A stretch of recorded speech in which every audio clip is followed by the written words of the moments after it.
우리 같이 하나님 말씀을 보겠습니다. 마태복음 25장 14절로 30절입니다. 우리 한 절씩 교독하겠습니다. 제가 먼저 14절을 읽겠습니다.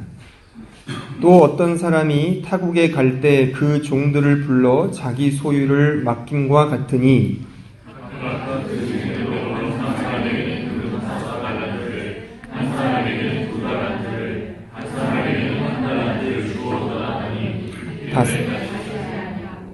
다섯 달란트 받은 자는 바로 가서 그것으로 장사하여 또 5달란트를 남기고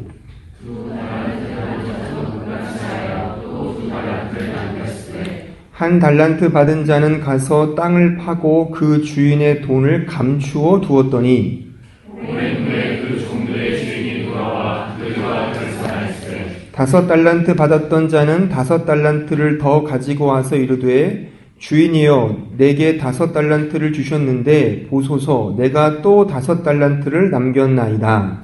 그 주인이 이르되 잘하였도다 착하고 충성된 종아 내가 적은 일에 충성하였으매 내가 많은 것을 내게 맡기리니 내 주인의 즐거움에 참여할지어다 하고 2달란트 받았던 자도 와서 이르되 주인이여 내게 2달란트를 주셨는데 보소서 내가 또 2달란트를 남겼나이다. 그 주인이 이르되 잘하였도다 착하고 충성된 종아 내가 적은 일에 충성하였으매 내가 많은 것을 내게 맡기리니 내 주인의 즐거움에 참여할지어다 하고 1달란트 받았던 자는 와서 이르되 주인이여 당신은 굳은 사람이라 심지 않은 데서 거두고 해치지 않은 데서 모으는 줄을 내가 알았으므로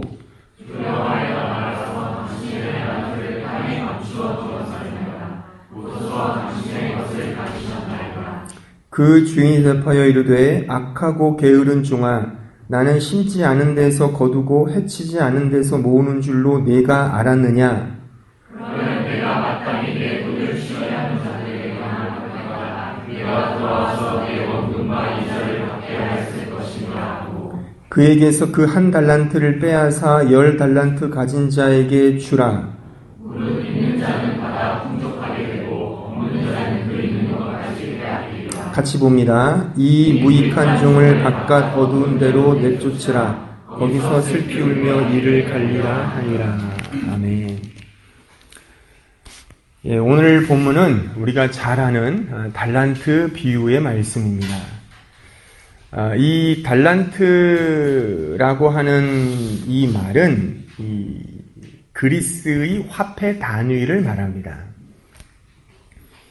독일어로 이것은 그 젠트너라고 해서 100파운드를 의미합니다. 그러니까 한 파운드에 1파운드에 0.45kg이니까 그 100파운드면 약 45kg이 되는 셈이죠. 그러니까 한 달란트가 그러니까 45kg이 되는 거죠. 꽤 큰 돈입니다. 이것을 그 값으로 환산을 하면 그 한 달란트가 6천 데나리온입니다. 그러니까 6천 데나리온 다른 화폐 단위인데 당시 그리스의 그 성인의 하루 품삯이 한 데나리온이었습니다. 그러니까 6천 데나리온이면 꽤 큰 돈이죠. 그러니까 쉽게 말하면 오늘날로 환산을 해보면 우리 성인이 하루에 대충 계산하기 편하게 10만 원을 번다고 치면 이 6천 데나리온은 6억이 되는 겁니다. 그러니까 한 달란트가 6억인 것이죠. 그리고 이걸 오늘날 시세로 다시 한번 계산을 해보면 금 45kg이 우리나라가 금을 셀 때 한 돈, 두 돈 하잖아요. 이게 몇 돈이냐면 12,000돈입니다. 12,000돈이면 한 돈에 요즘에 얼마 하죠? 한 16만 원 하죠. 12,000돈 곱하기 16만 원 하면 대충 20억이 되는 겁니다. 그러니까 20억에 해당하는 이 돈을 이제 맡긴 거죠. 그러니까 5달란트면은 100억인 거죠. 2달란트면 한 40억, 이제 1달란트면 한 20억 가까이를, 거의 뭐 괜찮은 고급 아파트 값이죠. 아주 대단히 큰 돈입니다. 이 돈을 이 주인이 이제 각각 자신의 종에게 맡기고 떠난 것입니다. 근데 이 재밌는 것은요, 오늘 이 말씀의 핵심은 이윤이 많고 적음이 아닙니다. 그러니까 돈의 문제가 아니에요. 왜냐하면 더 많은 돈을 벌어왔으면 더 칭찬과 보상을 받은 것이 아니라 그 재능에 맞게끔 하나님이 보상해 주신 것이고, 중요한 하나님의, 그러니까 주인의 어떤 칭찬은 동일하다 이겁니다. 그러니까 오늘 말씀 읽어서 아시겠지만 21절과 23절이 주께서 칭찬하시는 내용이거든요. 근데 그 내용이 단어부터 마디까지 동일합니다. 다시 말하면 주인의 칭찬은 더 많이 벌었다고, 이야 너 정말 제어 굿이야. 좀 벌어온 사람에게는 그냥 제어 굿. 좀 덜 벌어온 사람 그냥 굿. 이게 아니라는 거죠. 다 동일한 말이라는 겁니다. 제가 이 부분에 대한 헬라어 성경, 원어 성경을 한번 찾아보니까 21절과 23절이 아주 동일한 단어로 써 있어요. 심지어 모음과 자음도 똑같습니다. 이건 뭘 시사하냐면 이 본문 달란트 비유는 돈의 문제가 아니라는 거예요. 돈의 많고 적음이 아니라 핵심은 뭐냐면 그 종의 됨됨이의 문제라는 것입니다. 그래서 오늘 잘한 사람에게는 뭐라고 칭찬하시죠? 착하고 충성된 종아라고 칭찬을 하시고, 1달란트 받은 사람에게는 이 악하고 게으른 종아라고 이 책망을 하시는 거죠. 아니 어떻게 보세요. 돈을 많이 벌었다고 착할 수 있고 돈을 못 벌었다고 악할 수 있겠습니까? 돈도 못 버는데 악하다는 말을 들으면 얼마나 기분이 나빠요. 그러니까 이것은 그런 의미가 아니라는 거예요. 이윤 창출이 물론 근거긴 하지만 그것이 이 달란트 비유의 핵심이 아니라 이 비유의 핵심은 그 종의 됨됨이, 종됨, 종으로서 마땅히 행해야 할 것을 했느냐 안 했느냐로 이 달란트 비유의 주님의 어떤 말하자면 책망과 칭찬의 근거가 있다는 것입니다. 그러니까 최선을 다했느냐 이거죠. 내가 준 것에 대하여 종으로서 최선을 다했느냐, 그것이 이 달란트 비유의 핵심이다 이겁니다. 그러니까 이것은요, 누가복음 17장 7절에 나와 있는 말씀에 비추어서 이해할 수 있습니다. 같이 함께 이 말씀을 읽어보면 우리 누가복음 17장 7절로 10절입니다. 같이 읽겠습니다. 시작. 너희 중 누구에게 밭을 갈거나 양을 치거나 하는 종이 있어 밭에서 돌아오면 그더러 곧 와 앉아서 먹으라 말할 자가 있느냐? 그더러 내 먹을 것을 준비하고 띠를 띠고 내가 먹고 마시고 그리고 너는 그 후에 먹고 마시라 하지 않겠느냐? 명한 대로 하였다고 종에게 감사하겠느냐? 이와 같이 너희도 명령받은 것을 다 행한 후에 이르기를 우리는 무익한 종이라 우리가 하여야 할 일을 한 것뿐이라 할지니라. 자, 보세요. 이 내용인 것입니다. 그러니까 종은요, 해야 할 일이 있다는 거죠. 했다 그래서 칭찬을 받는다는 것은 이거는 말이 안 맞는다는 거죠. 그러니까 하여야 할 일을 했을 뿐이다 이겁니다. 그러니까 오늘 본문이 그 내용이라 이거죠. 종은 마땅하게, 합당하게, 정당하게 해야 할 일이 있는 것입니다. 그러니까 5달란트 받은 자와 2달란트 받은 사람은 그것을 했습니다. 해서 칭찬을 들은 겁니다. 반면에 1달란트 받은 사람은 그것을 안 한 겁니다. 그래서 책망을 받고 비난을 받은 것이다. 바로 그 얘기인 것이죠. 그러니까 이렇게 따지고 보면 지난 시간에 제가 열처녀 비유로 말하면서 그 진리가 우리에게 주는 유익이 뭔지를 제가 두 가지로 설명을 드렸는데, 그것에 연관되죠. 그래서 오늘 이 달란트 비유는 열처녀 비유와 이어지는 말씀이고, 이것을 하나의 원리로 이해해야만 이 두 가지 비유를 우리가 이 이야기를 보다 더 풍성하게 깨달을 수가 있는 것입니다. 제가 지난 시간에 열처녀 비유를 얘기하면서 그 말씀의 핵심은 기름으로 상징되는 예수 그리스도가 우리의 구원과 복음의 근거다 그랬습니다. 그러니까 복음은 예수 그리스도인 것입니다. 예수 안에 우리의 구원의 근거와 뿌리가 있습니다. 내가 믿어서 구원을 얻는 것 이전에 예수 그리스도 때문에 내가 구원의 은총을 받는 겁니다. 그러니까 우리 이 구원은, 내가 받은 복음은 바로 예수 그리스도에게 있는 거죠. 그러니까 이 진리가 우리에게 주는 유익은 제가 두 가지로 말했죠. 하나는 구원의 확신을 준다 이겁니다. 그렇죠. 이런 토대 위에 있을 때의 진정한 구원의 확신이 있죠. 내가 믿어서 구원받는다면 내가 부인할 수도 있잖아요. 제가 언젠가도 말했지만 치매에 걸리면 부인하거든요. 그럼 치매 안 걸리기 위해 우리는 날마다 건강 유지를 해야 되나요? 그래야 구원을 확실하게 안전하게 담보하겠습니까? 이게 말이 안 되잖아요. 내가 A라는 회사에 취직을 했어요.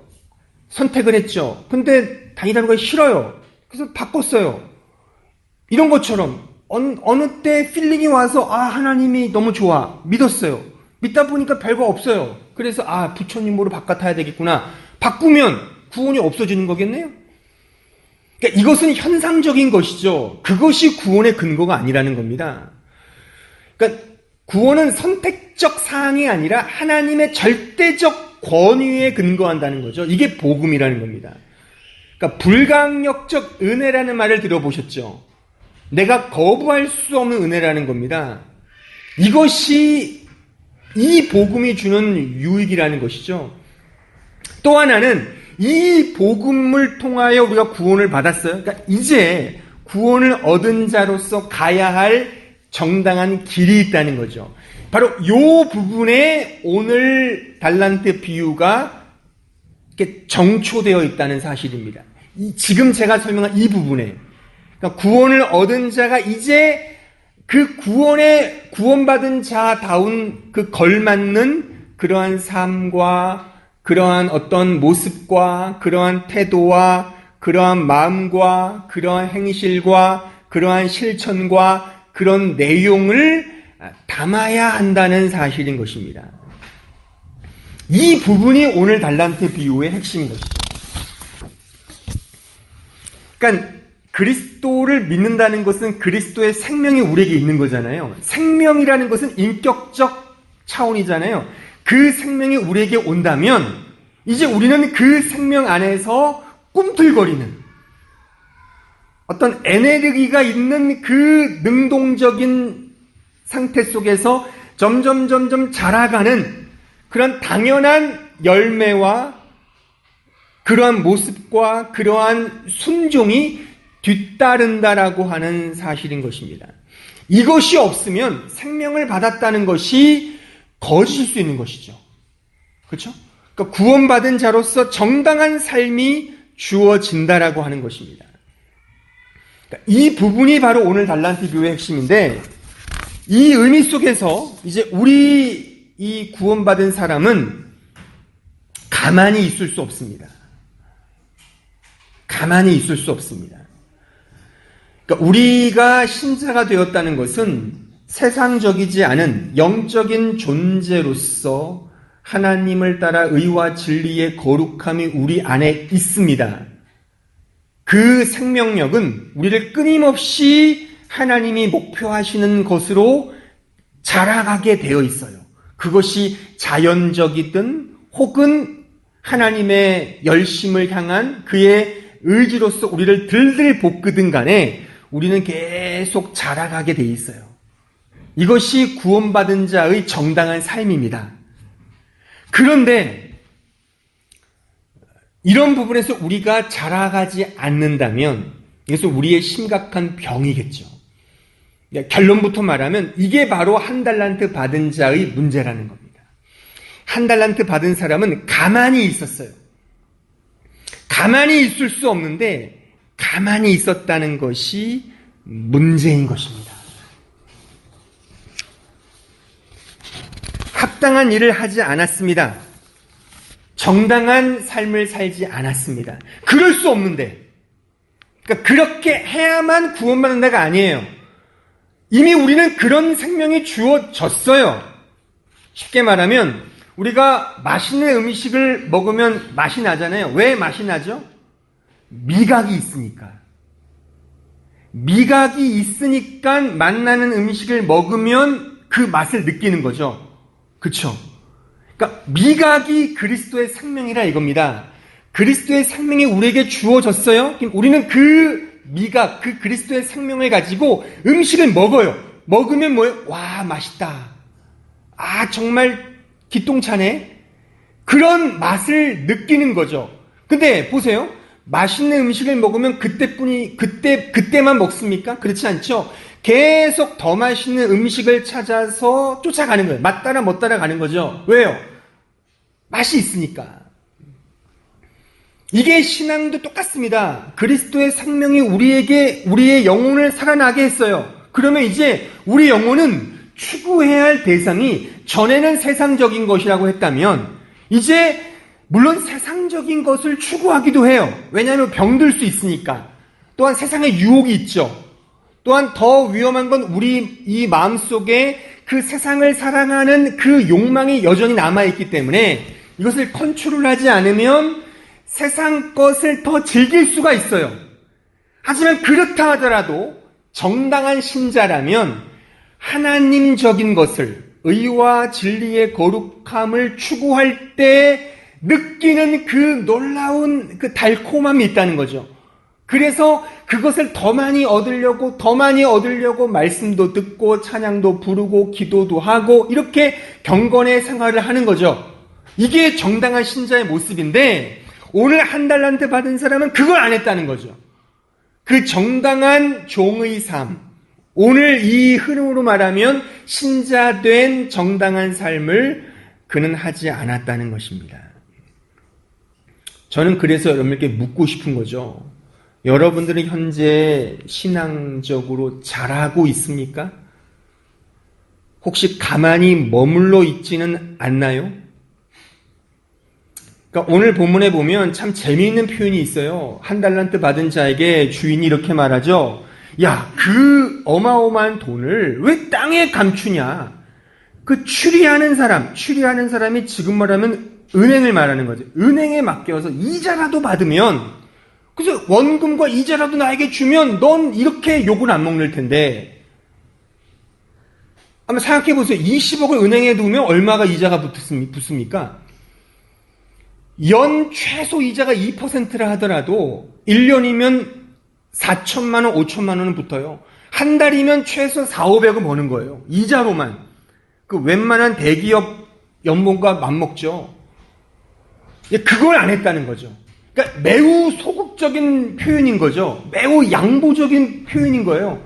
그러니까 네가 장사하여서 너가 재는 것 열심히 내가 준 그 생명을 가지고 그 구원의 생명력을 가지고 너에게 맡겨진 그 생명력을 마음껏 펼쳐서 하나님의 영광을 드러내고 세상에 그리스도의 복음을 전하고 이런 놀라운 사역을 감당하는 것 너무 좋은데 그렇지 않더라도 양보해서 그냥 너에게 준 그 구원의 그 생명력을 그냥 은행에 갖다 놔서 가만히 있더라도 은행에 놓았다면 이자라도 나에게 주지 않겠냐. 그러니까 대단히 양보적이고 대단히 소극적이고 대단히 수동적인 적용을 주인이 지금 하고 있는 겁니다. 그러니까 이게 신앙적인 어떤 내용이 있다고 저는 생각을 합니다. 그러니까 참 우리가 이렇게 이 세상에서 신앙생활을 하면서 성장한다는 것이 어렵습니다. 그래서 이런 게 있잖아요. 그 아이들 3살부터 12살 정도까지 성장통이라고 있어요. 아이가 커가면서 그 무릎이라든가 허벅지, 종아리가 아프다는 그런 증상이 많거든요. 그게 뭐냐면 성장통이라고 합니다. 근데 저는 그 10년 넘게 목회 일을 하면서 저는 한 가지 분명한 사실을 발견하고 깨달은 것이 뭐냐면 신앙생활에도 성장통이 있다는 사실입니다. 다시 말하면 신앙생활을 하면서 고통이 따른다는 겁니다. 근데 이 부분을 성도들이 많이 오해를 해요. 즉, 이 복음은 모든 고통으로부터 해방된다고 생각한 나머지 고통을 죄악시 여기는 거죠. 하지만 전혀 그렇지 않습니다. 신앙생활을 잘하려면 성장통이 있듯이 매우 큰 어려움에 봉착합니다. 물론 그 고통은 각자 다르죠. 왜요? 다 다르니까. 그러니까 다 달라요. 하지만 중요한 것은 신앙생활을 잘하려면 반드시 고통과 어려움이 뒤따른다라고 하는 사실이죠. 그것이 이렇게 말씀으로 기록되어 있습니다. 고린도전서 10장 13절을 한번 찾아보실까요? 사람이 감당할 시험 밖에는 너희가 당한 것이 없나니 오직 하나님은 미쁘사 너희가 감당하지 못할 시험 당함을 허락하지 아니하시고 시험 당할 즈음에 또한 피할 길을 내사 너희로 능히 감당하게 하시느니라. 이거를 뒤집어서 말하면, 그러니까 감당할 시험 밖에는 이라는 이 말을 뒤집어 말하면 감당해야 할 시험이 있다는 뜻입니다. 그러니까 신자에겐 다 시험이 있어요. 왜냐하면 주님을 닮아가는 삶이기 때문이죠. 우리 안에 죄가 있고 죄를 사랑하는 욕망이 있고 사탄과 악의 영은 날마다 우리를 우는 사자와 같이 꿰으려고 때로는 강압으로 때로는 유혹으로 우리를 넘어뜨리려고 해요. 이것이 현실이에요. 그러니까 얼마나 이게 힘듭니까? 적이 내 안에도 있고 외부에도 있고 제3자에게도 있는 이런 엄중한 상황이기 때문에 우리는 이러한 이 세상에서 신앙생활을 잘하려면 많은 부분 고통과 어려움이 있습니다. 하지만 그럼에도 불구하고 신자는 이 싸움을 통하여 끊임없이 성장하고 성숙하고 자라가야 하는, 그래서 하나님의 의와 진리의 거룩한 성품을 닮아가고자 하는 이러한 삶이 있어야 한다는 사실입니다. 이것이 신자의 본연의 자세이며 마땅한 삶이며 합당한 길이라고 하는 사실을 우리는 알아야 합니다. 바로 이것이 이 달란트 비유가 우리에게 주고 있는 교훈인데, 이 한 달란트 받은 사람은 그러질 않았다는 겁니다. 그 어떠한 신앙적 훈련도 결단도 노력도 애씀도 없이 단지 하나님을 굳은 자로 잘못 이해하여 그 한 달란트를 그냥 고이 모셔서 땅에 묻어 놓았다는 사실이죠. 이것은 영적 무감각함을 의미하는 것이고, 이것은 이렇게 적용하여 말할 수 있습니다. 개인적 신앙생활이든 그 어떠한 교회와 공동체를 통한 신앙 훈련이든 간에 그 어떠한 것에도 참여하지 않는 것을 의미합니다. 혹자는 이런 말을 해요. 제 설교가 너무 세다고 말을 합니다. 그래서 늘 호불호가 갈립니다. 그러니까 비판하기 좋아하는 사람은 제 설교를 너무 좋아해요. 지금도 그랬어요. 하지만 좀 편안하고 안정된 신앙생활을 하고 싶은 사람에게는 아니 왜 그렇게 모질게 싸우라고 그렇게 말을 하실까 하고 토를 답니다. 그런데 제 설교가 센 이유가 뭔지 아십니까? 저도 분석을 해봤죠. 왜 내가 세게 할까? 그 이유는 저는요, 목표가 너희 몸을 하나님이 기뻐하시는 거룩한 산 제사로 제물로 드리라. 이 세대를 본받지 말고 하나님을 따라 하나님의 선하시고 온전하시고 기뻐하신 뜻이 무엇인지 분별하도록 하라. 그 말씀이 목사인 저의 목표이기 때문에 그래요. 단지 교회 생활 잘하라고 하는 것으로 신앙생활을 퉁치지 말고 여러분들의 개인의 삶, 일상의 삶 속에서 이 세대를 본받지 말고 오직 마음을 새롭게 함으로 변화를 받아 하나님을 따라 의와 진리의 거룩함을 추구하는 그것이 목표이기 때문에 제가 이렇게 막 때로는 악을 쓰고 공갈을 치고 막 눈을 부라리면서 이렇게 물론 웃으면서 하긴 하지만 이렇게 설교를 하는 저의 변인 것입니다. 그런데 오늘 이 달란트 비유는 매우 양보적인 적용을 우리에게 제시해 줍니다. 그것이 곧 수동적인 신앙생활의 이렇게 적합화는 아니지만 양보적으로 우리에게 적용하고 있죠. 즉 적극적으로 신앙생활을 못하더라도 추리하는 자에게 맡기는 것을 했으면 내가 너를 책망하지 않을 텐데 라는 측면에서 그렇다는 겁니다. 저는 이런 점에서 오늘 등장하는 새 인물이잖아요. 5달란트 받은 자, 2달란트 받은 사람, 1달란트 받은 사람, 이 사람을 오늘날 우리의 신앙생활과 좀 견주어서 전 이런 실제적인 적용의 도식을 한번 만들어 봤습니다. 한번 들어보시고 여러분들은 어떤 도식에 속하는지를 한번 점검해 보시면 좋겠다 싶어요. 첫 번째 5달란트 받은 사람은 이런 사람인 것 같아요. 개인적 신앙생활도 잘하고, 즉 이 세대를 본받지 않고 하나님을 따라 의와 진리의 거룩함을 추구하는 일상에서의 경건함을 유지하는 정말 개인적 신앙생활도 잘하고 동시에 교회 생활도 잘하는 신자, 매우 적극적인 신앙생활을 하고 있다고 판단할 수 있습니다. 이런 케이스가 우리의 목표죠. 재능도 많고, 그러니까 정말 교회 일이면 교회 일 공동체 속에서 언제나 그리스도의 향기를 풍기면서 놀라운 복음의 역군으로 이렇게 일하고 있는 신자의 모습이라고 볼 수가 있습니다. 두 번째 2달란트 받은 사람은 이렇습니다. 이 사람도 적극적으로 신앙생활을 잘하는 사람입니다. 개인적으로 하나님을 추구하고 말씀을 추구하고 기도생활 잘하는, 그런데 어떤 이유에서인지 모르지만 교회 생활은 하지 않는 케이스가 아닌가 그렇게 판단을 합니다. 물론 교회 생활을 잘한다고 신앙생활을 잘하는 게 제가 아니라 그랬습니다. 교회는요, 아까 제가 로마서 12장 그 1절 말씀을 말했듯이 너희 몸을 하나님이 기뻐하시는 거룩한 산 제물로 드리라. 또 어떤 말씀에 보면 너희 몸이 곧 성전이다, 이런 말씀이 있어요. 그러니까 교회는요, 가장 최소 단위가 우리 자신입니다.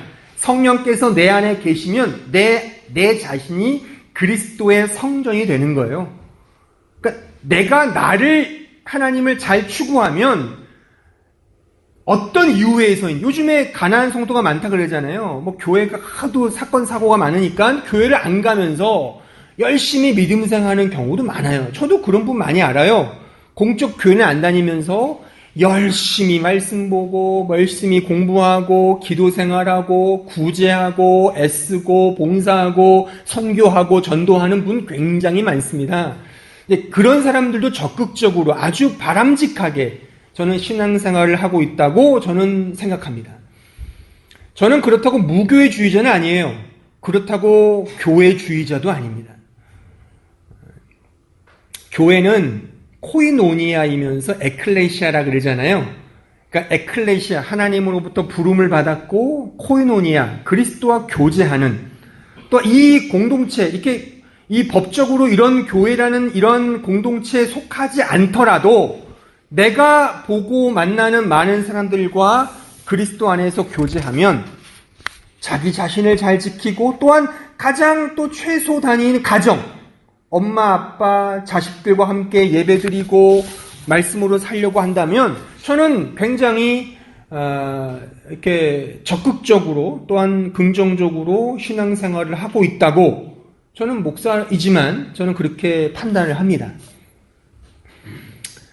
물론 이런 말은 아마 여러분들이 목사 입에서 들은 적이 별로 없으실 겁니다. 저는 사실 그렇게 생각을 합니다. 뭐 다른 의견이 목사님들 중에 있을지 모르지만 저는 꼭 교회 생활을 잘한다고 신앙생활을 잘한다고 보지 않기 때문에 저는 이런 의미에서 이 두 달란트 받은 사람이 그런 도식으로 설명을 하는 것입니다.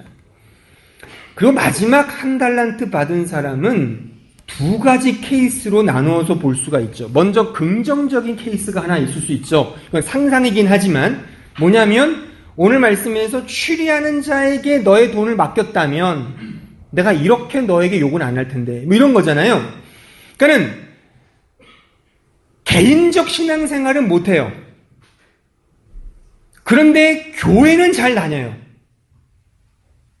그냥 왠지 모르지만 형식이든 뭐 모태신앙이든 엄마 따라오든 뭐 강압이든 뭐든 간에 주일이면 눈 떠서 교회 오는 거예요. 대단히 중요한 겁니다. 이것도요. 그러니까 설교 시간에 졸더라도 이 자리에 앉아있는 건 복된 겁니다. 저는 이렇게 양보적으로 말할 수 있어요.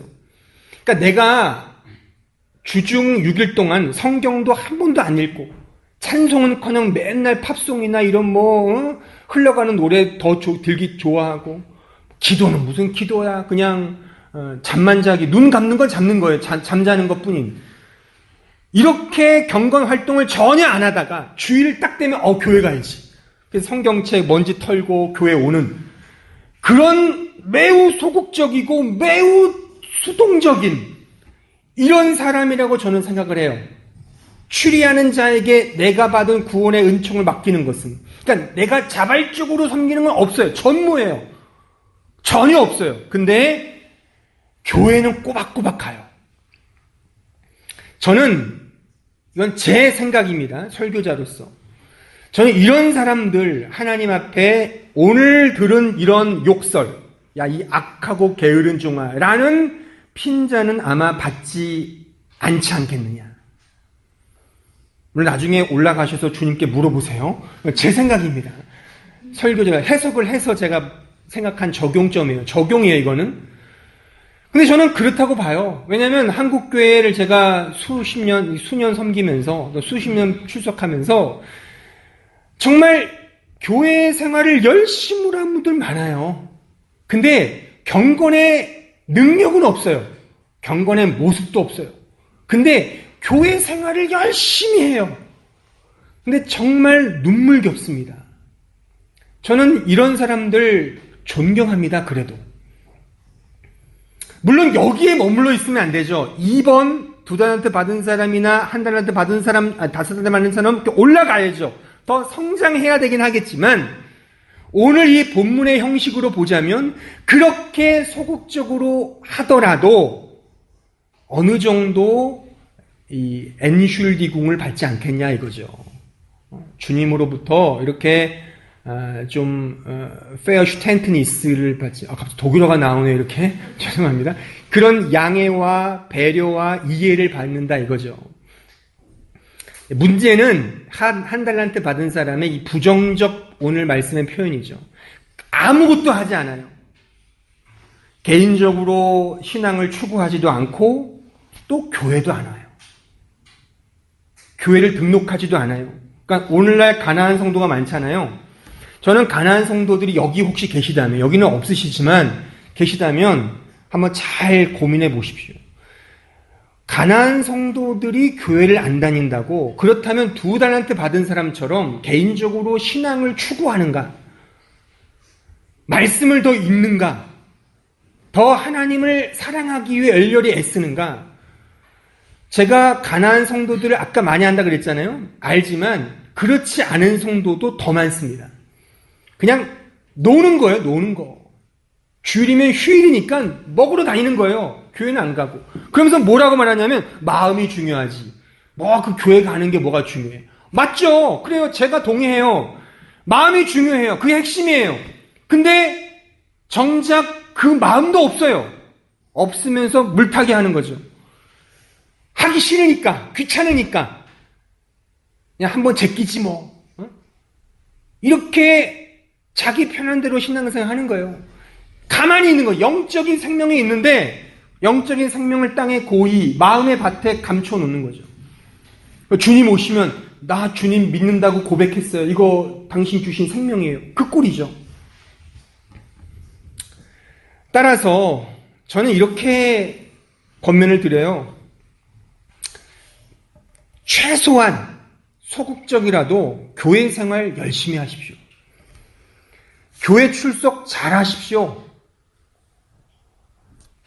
제가 이 한마음교회 담임 목사지만 우리 교회만 오라는 게 아니에요. 옆에 한인교회가 좋으시면 거기 가세요. 거기라도 가세요. 아니면 독일 교회도 출석을 하세요. 아니면 캐톨릭 교회도 가세요. 성당도 다니세요. 그러니까 주일이면 소극적이라도 여러분들의 신자다운 생활의 패턴을 보이셔야 되는 거예요.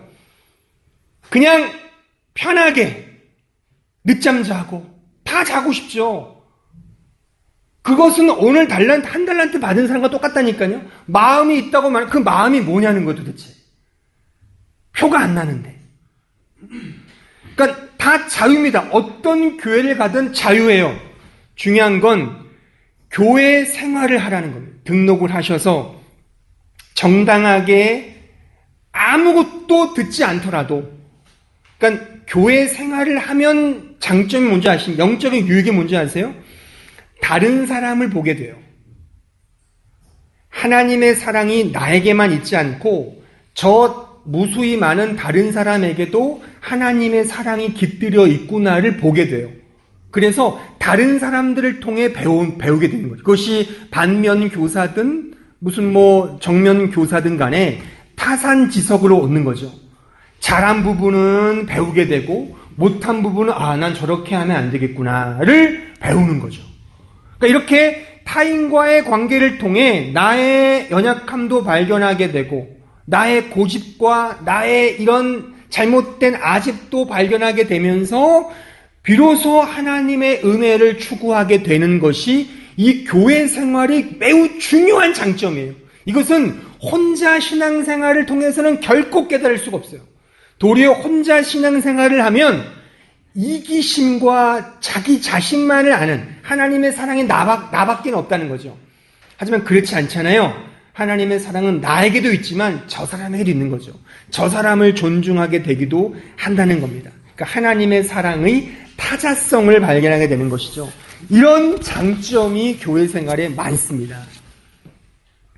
따라서 매우 소극적이고 매우 수동적인 표현이지만 가만히 머물러 있지 마시고 여러분들이 할 수 있는 한 그런 형식이라도 그런 것들을 배우기 위하여 이렇게 노력하는 그런 흔적들이 우리들에게 있어야 한다는 사실인 것입니다. 우리 마지막으로 에베소서 4장 1절로 4절의 말씀을 찾아서 읽어보겠습니다. 같이 읽겠습니다. 시작. 그러므로 주 안에서 갇힌 내가 너희를 권하노니 너희가 부르심을 받은 일에 합당하게 행하여 모든 겸손과 온유로 하고 오래 참음으로 사랑 가운데서 서로 용납하고 평안에 매는 줄로 성령이 하나 되게 하신 것을 힘써 지키라. 몸이 하나요 성령도 한 분이시니 이와 같이 너희가 부르심의 한 소망 안에서 부르심을 받았느니라. 눈여겨보아야 할 단어들이 몇 개 나오죠? 1절에 보시면 부르심을 받은 일에 합당하게 행하라 이겁니다. 이게 사실 오늘 달란트 비유의 핵심이라고 제가 누누이 강조했습니다. 그러니까 합당한 길이 있는 거죠. 신자됨의 합당한 삶이 있습니다. 그것이 뭐냐면 겸손, 온유, 오래 참음, 사랑 가운데서 서로 용납하고 용서하고 성령 안에서 하나됨을 힘쓰는 것. 물론 이것이 우리의 고급한 목표이고 목적이죠. 하지만 이런 삶이 점점점 자라가는 가운데 있다면 제가 정말 최소한의 양보적으로 적용하는 게 뭐라고 그랬어요? 오늘 한 달란트 받은 사람의 그 긍정적인 측면, 즉 땅에 묻지 말고 추리하는 자에게 맡겨라. 이게 뭐예요? 내가 자원함이 없지만 그래도 교회 생활, 공동체 생활 혹은 어떤 훈련 코스에 나를 좀 이렇게 고삐에 끌려가는 망아지 새끼처럼 그렇게라도 자기 자신을 좀 들여라 이겁니다. 그러니까 우리 교회는 다 젊은 사람이 많아요. 젊은 사람이 많다 보니까 이렇게 언행일치가 안 되는 거 굉장히 싫어하는 경우들이 있어요. 기본적으로. 그러니까 이런 게 있어요. 외식을 굉장히 싫어해요. 그러니까 외식이 싫으니까 마음이 없으면 안 해요, 아예. 근데 오늘은 그게 아니라는 겁니다. 마음이 없을 수 있어요. 하지만 옳고 정당한 일을 하면 나의 고삐를 끌고 가면서까지도 거기로 나를 좀 굴복시키는 그런 자세와 노력과 흔적들이 있어야지 않겠느냐. 계속 마음이 우러나올 때까지 기다리면 언제까지 기다릴 겁니까? 평생 가는 거예요. 평생. 그 막판 죽을 때 유언장 남기면서 너는 나처럼 살지 말렴. 예전에 삼성그룹 창입한 그 회장이 그런 말 했다면서요. 죽으면서 돈 많이 벌어라 이런 말 하지 않고 굉장히 가치 있는 말들을 했다고 그래서 목사님들이 종종 설교 시간에 말을 하는데, 그렇게 해서 그냥 나는 못 살았으니 너는 잘 살아라 이렇게 유언장을 남기는 걸로 우리의 신앙의 목표를 삼으시겠습니까? 그게 아니지 않냐 이거죠. 최소 한 달란트 받은 사람의 긍정적인 모습처럼 내가 힘들어도 그리스도인다운 모습으로 살기 위해 더 좀 채찍질하는 그런 노력과 애씀이 우리에게 필요하지 않겠는가. 이것이 바로 오늘 이 달란트 비유가 우리에게 주는 교훈인 것입니다. 사랑하는 성도 여러분, 그리스도인이란 그리스도에게 속한 사람을 의미합니다. 여러분들이 그리스도인이라면 그리스도에게 속한 어떤 내용이 최소한 나타나야 합니다. 그것은 정당하고 합당하고 바르고 필연적인 모습이죠. 이 시대에 소위 실천적 무신론자가 많다 그럽니다. 말만 그리스도인이라고 하고 실상은 그리스도에게 속한 그 어떠한 다름도 없는 사람을 일컫는 것이죠. 저는 이 교회의 목사로서 저를 비롯하여 우리 모두는 이런 실천적 무신론자가 아닌 정말 구원 얻은 자로서 나에게 주어진 일상 속에서 최소한 양보하여 최소한 땅에는 묻지 말고 가만히 있지 마시고 뭐라도 작지만 액션을 좀 취하는, 그것이 주일 출석이든, 그러니까 주일 출석은 매우 작은 말하자면 신앙생활의 모습인 거예요. 물론 여기서 먼 사람들이 오긴 쉽지 않죠. 그러면 저는 그래요. 그 지역교회를 가라. 그냥 집에서 그냥 뭐 개구리처럼 올챙이처럼 누워있지 말고 그 현지 교회로도 가족과 함께 가라 이거죠. 갈 때 아이들에게도 가르치는 게 있는 거예요. 아니 엄마는 주일인데 왜 아무 데도 안 가? 그러면 집에서 예배를 드리든가요. 집에서. 성경책 펴고 아빠나 엄마가 성경책 펴고 가족 예배를 드리세요. 시간이 없고 좀 힘들면 그것도 저는 용인을 해요. 좋다 이거예요. 최소한 그냥 넘기지 말라는 거죠. 그리고 좀 할 수만 있으면 가정 예배도, 우리 가정 계신 분들은 집에서 아이들과 함께 최소한 가정 예배를 드리시든가, 식탁에 모여 있을 때 좀 경건한 이야기들을 나누시든가. 오늘 말씀 뭐 들었냐? 그러니까 저는 우리 여기 주일학교 부모님이 계시면 꼭 주일 저녁에 집에 가시거든 밥을 먹을 때 오늘 목사님이 어떤 설교했든 물어보셔야 돼요. 그래서 제가 사실 그렇습니다. 이 낮 작년 설교와 주일학교 어린이 설교를 매우 근사치로 저는 늘 하려고 애를 써요. 전혀 이게 말씀이 다르기 때문에 그렇지만 최소한 적용면에서는 비슷하게 가도록, 그래서 그 주일 밥상머리에서 은혜로운 나눔을 하라고 제가 말하자면 드리는 서비스거든요. 그러니까 그렇게라도 나누면서 대화를 하셔야지 그냥 맨날 TV만 켜놓고 그냥 연속극만 보고 쇼프로만 보면 그것은 그리스도인다운 모습이 아니라는 겁니다. 최소한의 책임을 가지고 그런 일을 행할 때에 오늘 이 한 달란트 받은 사람의 부정적인 모습처럼 이런 식의 책망과 비난은 주님으로부터 받지 않지 않겠느냐. 저는 그래서 우리 모든 한마음교회 교우들이 하나님으로부터 우리의 주인 되신 그리스도로부터 참된 칭찬과 참된 격려와 위로와 힘과 큰 능력과 축복을 모두가 받아 누리는 우리 모두가 되었으면 하는 그런 바람이 있습니다. 아무쪼록 한 주간도 이런 마음을 가지시고 믿음으로 승리하는 우리 모두가 되시길 진심으로 바랍니다.